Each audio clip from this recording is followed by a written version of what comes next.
Subscribe करिए। आज हम सुनाएंगे माघ मास के महात्म का 23वां अध्याय। दोस्तों, लोमस ऋषि कहने लगे कि जिस पिशाच को देवदूती मुक्त किया वह पहले द्रविड़ नगर में चित्र नाम वाला राजा था। वह बड़ा शूरवीर, सत्यपरायण तथा पुरोहित को आगे करके यज्ञ आदि किया करता था। दक्षिण दिशा में उसका राज्य था और उसके कोष धन से भरे हुए थे। उसके पास बहुत से हाथी, घोड़े और रथ थे। वह अत्यंत ही शोभा को प्राप्त हो रहा था। बहुत सी स्त्रियों के साथ क्रीड़ा करता, आनंद से जीवन यापन करता, अनेक यज्ञ किया करता था। वह नित्य अतिथियों की पूजा किया करता था और शस्त्र विद्या में निपुण था।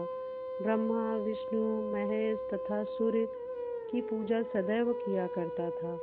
वह जंगल में भी स्त्रियों के साथ घिरा हुआ क्रीड़ा किया करता था। एक बार की बात है, वह पाखंडियों के मंदिर गया और वेदहीन, भस्म लगाए, महात्मा बने हुए पाखंडियों से उस राजा की बातचीत हुई।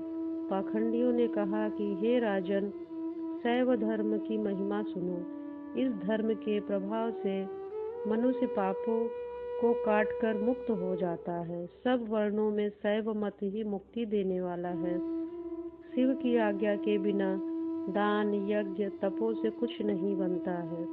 शिव का सेवक होकर भस्म करने तथा भस्म लेपन से ही मनुष्य शिव के समान हो जाता है। इसके बराबर कोई और पुण्य नहीं है। जटा भस्म धारण किए हुए सभी योगी शिव के सदृश होते हैं। अंध, जड़, नपुंसक तथा मूर्ख सब जटा से ही पहचाने जाते हैं। शूद्र वर्ण के शैव भी पूजनीय हो जाते हैं। विश्वामित्र क्षत्रिय होकर तप से ब्राह्मण हो गया। वाल्मीकि चोर होकर भी उत्तम ब्राह्मण हो गया। अतएव शिव पूजन में किसी बात का विचार नहीं है।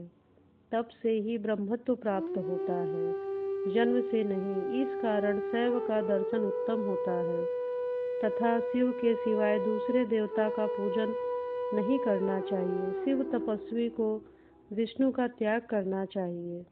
विष्णु की मूर्ति का पूजन नहीं करना चाहिए। विष्णु के दर्शन से शिव का द्रोह उत्पन्न होता है तथा शिव के दोष से रौरवादी नरक मिलते हैं। इसी के से भव सागर में होने पर विष्णु का नाम भी नहीं लेना चाहिए। शिव भक्त निसंक होकर जो शिव से प्रेम करता है वह कैलाश में वास करता है, इसमें कुछ संदेह नहीं है। इस धर्म का पालन करने वालों का कभी नाश नहीं होता है। इस पाखंडी के ऐसे वचन सुनकर राजा ने मोह में आकर उसका धर्म ग्रहण कर लिया और वैदिक धर्म का त्याग कर दिया। वह श्रुति, स्मृति और ब्राह्मणों की निंदा करने लगा। उसने अपने घर के अग्निहोत्र को बुझा दिया और धर्म के कार्य बंद कर दिए।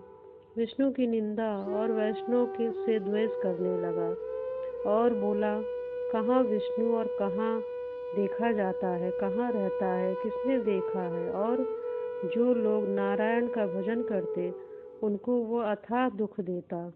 पाखंडियों का मत ग्रहण कर राजा वेद, वैदिक धर्म, व्रत, दान और दानियों को नहीं मानता था, अन्याय से दंड देता था। वह कामी राजा सदा स्त्रियों के समूह से घिरा रहता था और क्रोध से भरा रहता था। गुरु तथा पुरोहितों के वचन को नहीं मानता। पाखंडियों पर विश्वास करता हुआ उसको गांव, हाथी, घोड़े और सुवर्ण आदि देता था।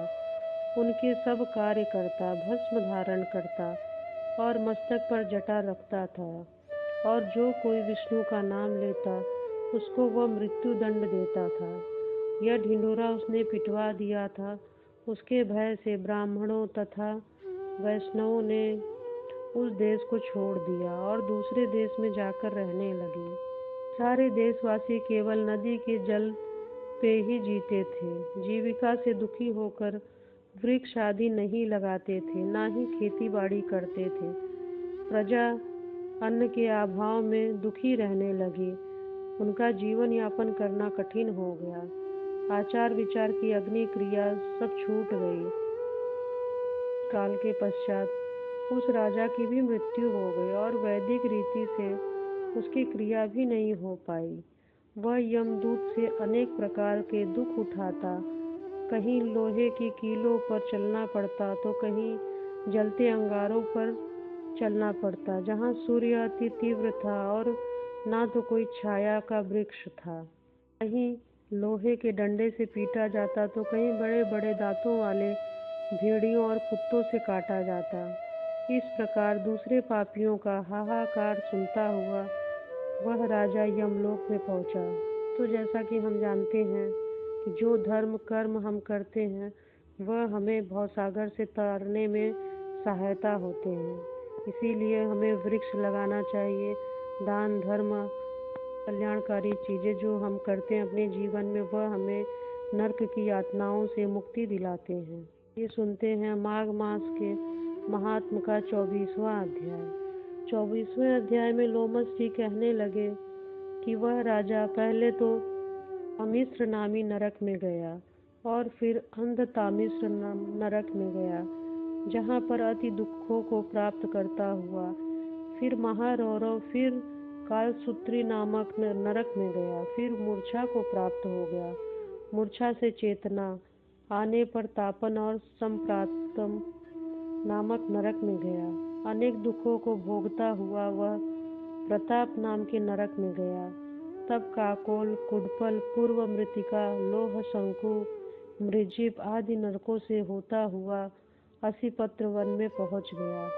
फिर लोह धारक आदि नरकों में गिराया गया। भगवान विष्णु के साथ द्वेष करने के कारण वह 21 युग तक भयंकर नरकों की यातना भोगता रहा। नरक से निकलकर हिमालय पर बड़ा भारी पिशाच हुआ। उस वन में वह भूखा और प्यासा फिरता रहता। उसको मेरू पर्वत पर भी कहीं खाने को ना तो कोई भोजन मिलता और ना ही कुछ पीने के लिए जल। होतव्यता के कारण वह पिशाच घूमता हुआ एक समय प्लूत प्रस्थवर्ण नाम के वन में जा पहुंचा। बहेड़े के वृक्ष के नीचे वह दुखी होकर हाय मैं मरा, हाय मैं मरा ऐसे शब्द जोर जोर से पुकारने लगा और कहने लगा, भूख से दुखी मेरे इस जन्म का कब अंत होगा। इस पाप रूपी समुद्र में डूबते हुए मुझको कौन सहारा देगा। लोमस जी कहने लगे कि इस प्रकार वेद पाठ करते हुए देवदूती ने उसके दुख भरे वचन को सुना और वहाँ पर एक पिशाच को देखा, जिसकी लाल डरावनी आंखें, दुर्बल शरीर, काले काले ऊपर खड़े बाल, विकराल चेहरा, काला शरीर, लंबी सी जीभ बाहर निकली हुई, लंबे होठ, लंबी जांघें, लंबे लंबे पैर, सूखा चेहरा, आंखों में पड़े गड्ढे वाले पिशाच को देखकर देवदूती ने उससे पूछा कि तुम कौन हो और ऐसी करुणा से क्यों रोते हो।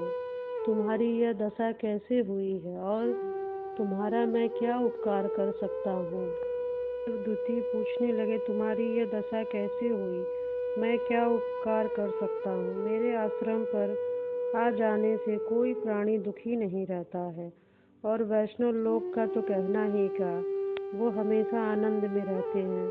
सो हे भद्रे, तुम अपने इस दुख का कारण जल्दी कहो, क्योंकि विद्वान मनोरथ पाने के लिए विलंब नहीं करते। ऐसे वचन सुन प्रेत ने रोना बंद किया और विनीत भाव से कहने लगा कि हे द्विज, बड़े बड़े पुण्य में मुझको आपके दर्शन हुए हैं। बिन पुण्य के साधुओं की संगति नहीं होती है। और फिर उसने पहले जन्म का वृत्तांत कहा कि भगवान विष्णु के द्वेष के कारण मेरी यह दशा हुई है। जिस हरि का नाम अंत समय में मनुष्य के मुख से निकल जाए तो मनुष्य विष्णु पद को प्राप्त होता है। जो सबका पालन करता है उसी से मैंने द्वेष किया। यह सब मेरे कर्मों का दोष है, जिसकी ब्राह्मण तप द्वारा प्रार्थना करते हैं। ब्रह्मादि देवता, सनकादि ऋषि जिसको मुक्त के लिए पूजा करते हैं, जो आदि मध्य और अंत में विश्व का विधाता और सनातन है, जिसका आदि मध्य और अंत भी नहीं है, उस भगवान के साथ मैंने द्वेष किया। जो कुछ पुण्य किए हैं मैंने पहले जन्म में किए थे, वह सब विष्णु की द्वेष रूपी अग्नि में जलकर भस्म हो गए। यदि किसी प्रकार से मेरे इस पाप का नाश हो जाए तो मैं भगवान विष्णु के सिवाय और किसी देवता का पूजन नहीं करूँगा। विष्णु भगवान से द्वेष करके मैंने बहुत दिनों तक नरक की यातना भोगी है और पिशाच योनि में पड़ा हुआ हूँ। इस समय मैं किसी अच्छे कर्म के योग से आपके आश्रम में आया हूँ, जहाँ पर आपके सूर्य रूपी दर्शन ने मेरे दुख अंधकार को दूर कर दिया है। अब आप कोई ऐसा उपाय बताइए जिससे मेरी यह पिशाच योनि दूर हो जाए, क्योंकि सज्जन पुरुष उपकार करने में कभी देर नहीं लगाते हैं। देवदूती कहने लगे कि यह माया देवता, मनुष्य, असुर सबकी स्मृति को मोहित कर देती है, जिससे धर्म का नाश करने वाला द्वेष उत्पन्न हो जाता है। जगत के उत्पन्न करने, रक्षा करने और नाश करने वाला जो सब प्राणियों की आत्मा है, उनसे भी लोग द्वेष करते हैं। जिनके अर्पण करने से सभी कर्म सफल हो जाते हैं, उनकी भक्ति से मुख मोड़ने वाला मूर्ख कौन सी गति को प्राप्त नहीं होता है। चारों वर्णों का वेदोक्त हरि का भजन करना ही उत्तम है, अन्यथा कुमार्ग में चलने वाले मनुष्य नरक के गामी होते हैं। इसी कारण वेद विरुद्ध कर्मों को त्यागना चाहिए। अपनी बुद्धि से बचे हुए धर्म के मार्ग पर चलने से मनुष्य परलोक के पथ का भी नाश करते हैं। वह वेद, देवता और ब्राह्मणों की निंदा करते हैं। झूठे मन कल्पित शास्त्रों को मानने वाले नरक में जाते हैं। देवादिदेव विष्णु के मुख से निकल मुख होने से नरक में चले जाते हैं, जैसे द्रविड़ देश का राजा नरक में गया। इस कारण इनकी निंदा नहीं करनी चाहिए और वेद में न कहीं गई कोई भी क्रिया नहीं करनी चाहिए। थॉमस जी कहने लगे कि ऐसा कहने पर मुनि ने पिशाच को सुमार्ग बतलाया कि माघ मास में तुम प्रयाग में जाकर स्नान करो, उससे तुम्हारी यह पिशाच योनि समाप्त हो जाएगी। माघ मास में प्रयाग में स्नान करने से मनुष्य पहले जन्म के सब पापों से मुक्त हो जाता है। वहाँ पर स्नान करने से मुक्ति प्राप्त होती है। इससे बढ़कर और कोई प्रायश्चित नहीं है संसार में। यह मोक्ष और स्वर्ग का खुला हुआ द्वार है। गंगा और यमुना का संगम त्रिवेणी संसार में सबसे उत्तम तीर्थ है। पाप रूपी बंधन को काटने के लिए यह कुल्हाड़ी है। कहाँ तो विष्णु, सूर्य, तेज, गंगा, यमुना का संगम, और कहाँ यह तुच्छ पाप रूपी तृण की आहुति। जैसे घने अंधकार को दूर करने वाला शरद का चंद्रमा चमकता है, उसी तरह संगम में स्नान करने से मनुष्य पवित्र हो जाता है। मैं तुमसे गंगा यमुना के संगम का वर्णन नहीं कर सकता, क्योंकि वह अवर्णनीय है। के जल की एक बूंद के स्पर्श से केरल देश का ब्राह्मण मुक्त हो गया। ऋषि के ऐसे वचन सुन प्रेत के मन में जिज्ञासा उत्पन्न हुई। वह सब दुखों से छूट गया। प्रसन्नता से उसने विनयपूर्वक ऋषि से कहा कि कृपा करके केरल देश के राजा की कथा सुनाइए। तो 24वां अध्याय यहीं समाप्त होता है। आगे के अध्याय में केरल देश के राजा की कथा सुनने को मिलेगी। आइए सुनते हैं 25वें अध्याय में केरल के ब्राह्मण की कथा। पिशाच कहने लगा कि हे मुनि, केरल देश के ब्राह्मण की कथा करके सुनाइए। किस प्रकार वह मुक्त हुआ, यह कथा कृपा करके विस्तार पूर्वक कहिए। देवदूती कहने लगे कि केरल देश में वासु नाम वाला एक वेद पारंगत ब्राह्मण रहता था। उसके बंधुओं ने उसकी भूमि छीन ली, जिससे वह निर्धन और दुखी होकर अपनी जन्मभूमि को त्याग कर देश विदेश में घूमता फिरने लगा।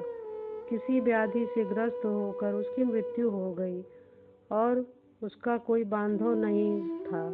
जिसके कारण वह उसकी सद्गति वैदिक क्रिया से नहीं हुई और न ही दाह क्रिया भी की गई। इस प्रकार के कारण वह लोप निर्जन में वन में प्रेत होकर चिरकाल तक फिरता रहा। शीत ताप भूख प्यास से दुख से हाहाकार करता हुआ वह नंगे शरीर रोता फिरता, परंतु उसको कहीं भी सद्गति नहीं दिखाई दे रही थी। सर्वथा दान न देने से वह अपने कर्मों का फल को भोगता था। लोग अग्नि में आहुति नहीं देते हैं, भगवान का पूजन नहीं करते हैं, आत्मविद्या का अभ्यास नहीं करते हैं, अच्छे तीर्थों से विमुख रहते हैं, दुखी लोगों को स्वर्ण वस्त्र तांबूल रत्न फल और जल आदि नहीं देते हैं तथा छल कपट से जीविका प्राप्त करके दूसरों तथा स्त्रियों का धन हरने वाले पाखंडी कुटिल चोर बाल वृद्ध तथा आतुर और स्त्रियों पर निर्दयता करने वाले, आग लगाने वाले, विष देने वाले, झूठी गवाही देने वाले, कुमार्ग पर चलने वाले, माता पिता भाई बहन संतान आदि स्त्री का त्याग करने वाले, जो सब तीर्थों में दान लेते हैं, पालन करने वाले, स्वामी को त्यागने वाले, गौर तथा भूमि के चोर, वेदों की निंदा करने वाले, वृथा द्रोह करने वाले, प्राणियों की हिंसा करने वाले, देवता गुरु की निंदा करने वाले सभी बारंबार प्रेत पिशाच राक्षस तथा बुरी योनियों में जन्म लेते हैं। अतएव बुरे कर्मों से बचकर धर्म के कार्य यज्ञ दान और तप आदि करने चाहिए, क्योंकि कर्म फल से अश्वमेव मिलता है। इस प्रकार प्रेत की गति देख करके पाप कर्म कदापि नहीं करना चाहिए। ब्राह्मण कहने लगा कि इस प्रकार उस केरल ब्राह्मण ने उस पर्वत पर अधिक समय व्यतीत करके एक मार्ग में एक पथिक को देखा जो 2 गगरियों में त्रिवेणी का जल लिए हुए जा रहा था। ने उनका मार्ग रोककर कहा कि तुम डरो मत, इस गगरी का जल मुझको पिलाओ, नहीं तो मैं तुम्हारे प्राण ले लूँगा। देवदूती कहने लगे कि दुखी दुर्बल नंगे मुरझाए हुए तुम कौन हो? पैरों से पृथ्वी को स्पर्श न करके चलने वाले। लोमस ऋषि बोले। प्रेत का यह वचन सुनकर कहने लगा कि मेरा ऐसा होने का कारण सुनो। मैंने कभी ब्राह्मणों को दान नहीं दिया, अत्यंत लोभी क्रियाहीन दूसरे के अन्न से पलने वाला था। मैंने कभी किसी को भिक्षा नहीं दी, ना दूसरे के दुख से दुखी हुआ। प्यासे प्राणियों को मैंने कभी जल नहीं पिलाया। मैंने कभी छाता जूता आदि का दान नहीं किया, न ही किसी को जल पात्र पान किया। औषधि किसी को नहीं दी, न मैंने अपने घर में कभी किसी अतिथि को ठहराकर उसका सत्कार किया। अंधे वृद्ध अनाथ और दीनों को मैंने कभी अन्न से संतुष्ट नहीं किया और न ही किसी रोगी को मुक्त किया, न ही किसी ब्राह्मण को दान किया, न कभी अग्नि में हवन किया। बैसाख आदि मास में किसी को ठंड जल नहीं पिलाया, न ही मैंने बड़ा या पीपल का कोई वृक्ष लगाया, न कभी किसी प्राणी को बंधन से छुड़ाया, कभी कोई व्रत नहीं किया, अपने शरीर को कष्ट दिया और न ही व्रत से सुखाया। इस कारण मेरा पूर्व जन्म में सब बुरे कार्यों में ही व्यतीत हुआ। मेरे पूर्व जन्मों के कार्यों से ही मैंने यह गति पाई। इस वन में व्याघ्र भेड़िए से बचा हुआ मांस तथा जंतुओं के खाने से गिरे हुए फल, वृक्षों पर लगे हुए सुंदर फल तथा झरने का सुंदर जल सब ही मिलते हैं, परंतु देव इच्छा से मैं कुछ नहीं खा सकता। सर्प की तरह केवल पवन भक्षण करके ही जीवन बिता सकता हूँ। बल बुद्धि मंत्र पुरुषार्थ से लाभ हानि सुख दुख विवाह मृत्यु जीवन भोग रोग तथा वियोग में केवल भाग्य ही कारण होता है। कुरूप मूर्ख कुकर्मी निंदित तथा पराक्रम से हीन मनुष्य भी भाग्य से ही राज्य भोगते हैं। काने लूले लंगड़े नीतिहीन निर्गुण नपुंसक भाग्य से राज्य प्राप्त करते हैं। पर्वत पर भी बलवान राक्षस पिशाच रहते हैं, जिसमें से कभी कभी कोई वन में फिरते रहते हैं, अपने कर्म के अनुसार अन्न जल प्राप्त करते हैं, परंतु आपको उनका भय नहीं होना चाहिए, क्योंकि धर्मात्मा पुरुषों की उनकी पवित्रता ही उनकी रक्षा करती है। ग्रह नक्षत्र देवता सर्वथा धर्मात्मा की तरह रक्षा करते हैं। यह पिशाच आप जैसे भक्त की तरफ आंख उठाकर भी नहीं देख सकते हैं। जो नारायण भगवान की भक्ति से पवित्र रहते हैं, उनको प्रेत पिशाच पूतना कोई बाधा नहीं दे सकते हैं। भूत बैताल पिशाच गंधर्व काकिन डाकिनी ग्रह रेवती यज्ञ मातृ ग्रह शंकर भयंकर ग्रह कृपा सर्प कुष्मांड तथा दूसरे दुष्ट जंतु पवित्र वैष्णव की तरफ देखते भी नहीं हैं। जिसकी जिह्वा पर गोविंद का नाम होता है, हृदय में वेद तथा श्रुति विद्यमान है, जो पवित्र और दानी है, उनको कोई भय नहीं हो सकता है। हे ब्राह्मण, इस प्रकार कर्मों का फल भोगता हुआ मैं यहाँ रहता हूँ, ऐसा सोचकर मैं शोक नहीं करता। एक बार मैं जवालिनी नदी के किनारे पर गया था, जहाँ पर घूमते हुए मैंने सारस के वचनों को सुना। तो यह थी कथा केरल के ब्राह्मण की। 25वां अध्याय यहीं समाप्त होता है। ओम नमो भगवते वासुदेवाय नमः।